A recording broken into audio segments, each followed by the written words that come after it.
A dam two agencies say was constructed illegally in Mason County now blocks water from flowing toward the Highland Lakes, which serve as Austin's drinking water supply. This new dam came to our attention following our investigation of a different proposed private dam on the South Llano River. Experts tell us the sudden rise of new construction is part of a growing trend.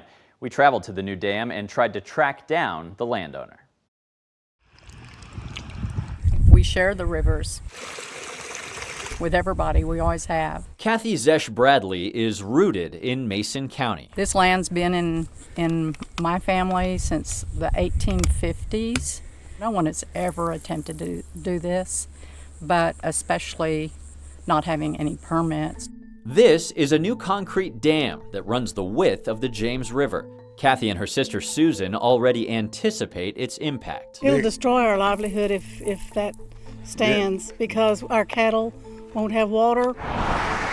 We drove to Mason County to check it out, entering through the neighbor's land with permission and following the public riverbed upstream.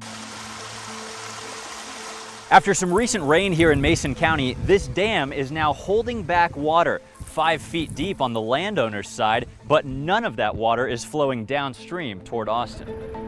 We checked with the Mason County Clerk's office, finding that the 404-acre plot of land was purchased by an entity called Nash Mason LLC on May 19th.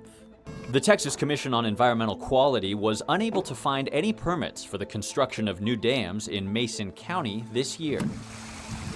The Texas Parks and Wildlife Department investigated the dam and issued a notice of violation letter to the landowner for failing to apply for a permit prior to construction. The landowner also failed to get a permit from the Army Corps of Engineers, which issued a cease and desist letter to the landowner after visiting the property. We searched Mason County Appraisal District records and business filings, which link Bill Nash to the LLC listed as the property owner. Bill Nash is the CEO of Gibraltar, a Burnett-based company that has built and installed more than 150 miles of the Texas-Mexico border wall, according to their website. We went there to try to speak with him. A receptionist said he was there, but was not available to speak with us. So we tried calling a phone number registered under his name.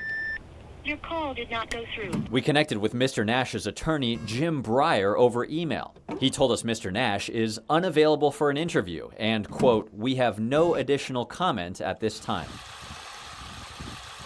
Dr. Jordan Fernand, a hydrologist, looked at our photos of the dam. Each individual pond is not very much, but when you add it all up, that's a lot of water. Dr. Fernand was hired to study a different watershed north of the Hill Country in 2019. He found more than 12,000 unregistered ponds, capturing 15% of the water that's supposed to flow into the lakes. This is really death by 10,000 cuts. And when I say 10,000, I mean 10,000.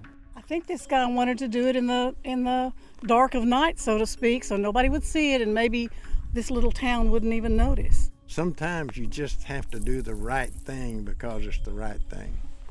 And building a dam so people downstream can't get water is not the right thing. As for consequences, Texas Parks and Wildlife and the U.S. Army Corps of Engineers say they hope to coordinate with the landowner to reach a desirable solution. After an in-person inspection on August 25th, the Texas Commission on Environmental Quality says that their investigation into the dam is ongoing.